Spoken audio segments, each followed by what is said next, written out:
Many of you may not know that the world's oldest known reef is right here in Vermont. That's where we're heading in Sunday Science this week with Kat Villanzoni, who went to check it out. What a neat trip.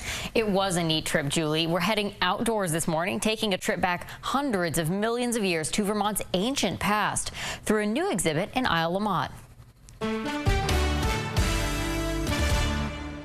The moment you step out of your car at the Goodsell Ridge Preserve in Isle la Motte, you're walking on history. The shadows of an ancient gastropod are etched in the rocks here. This is the start of the walk through time. It's 4,600 feet long. And that's significant because every foot represents 1,000,000 years. Linda Fitch is the president of the Isle la Motte Preservation Trust. In January, she got a call asking if they wanted the exhibit. Now, panels chronicling Earth's history line the path through the meadows. We think it's a wonderful combination. I think it gets people outdoors, which they love to do. Our trails are just great. But then we have this educational piece. One, the fossils that are here. The oldest, they're fossils of the oldest reef in the world, and almost 500 million years old. That's right, the Shazy Reef we're walking on predates coral reefs. If you know where to look, you can find fossils of ancestors to today's snails, or a little off the beaten path, even squid and octopus. This kind of wonderful thing here was really a very large cephalopod. And here's a smaller one.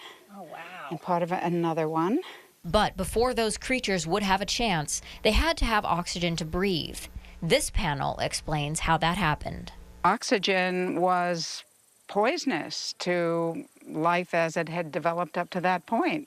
So it was a mass extinction. A mass extinction that led to the growth of new life.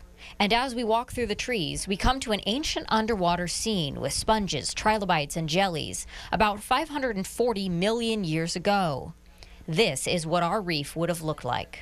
This reef here was the first biologically diverse ecosystem. Where I'm standing right now represents about 250 million years ago. We're almost at the end of the walk, and we haven't even gotten to the dinosaurs yet. They're not far off, though. In fact, the history most of us are familiar with, the extinction of the dinosaurs and the rise of mammals, only takes place in the last few feet of the path. Just on this very last panel, we get to us. We do. Homo sapiens, perhaps about 1,000,000 years ago. Very, very recent when you consider the entire history of Earth. A history of Earth preserved in the islands. Definitely a neat place to visit.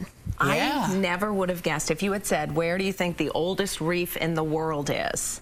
Never would have guessed Vermont. Well, what's happened actually was basically when the land had that old reef in it, it was actually about where Africa was today, she told me. So it was not right, where we are sitting here today in Vermont. Yeah, right. But the landmass itself was actually below the equator down near where Africa was. And Pangea thing right, back with Pangea, in the day. with the moving of the continents. Yeah, it was very interesting. It is so amazing and a beautiful exhibit to walk through. And it actually was a loan, but Fitch told me they were actually gifted that exhibit. And so it will be there next summer as well. They're taking it down mid-October.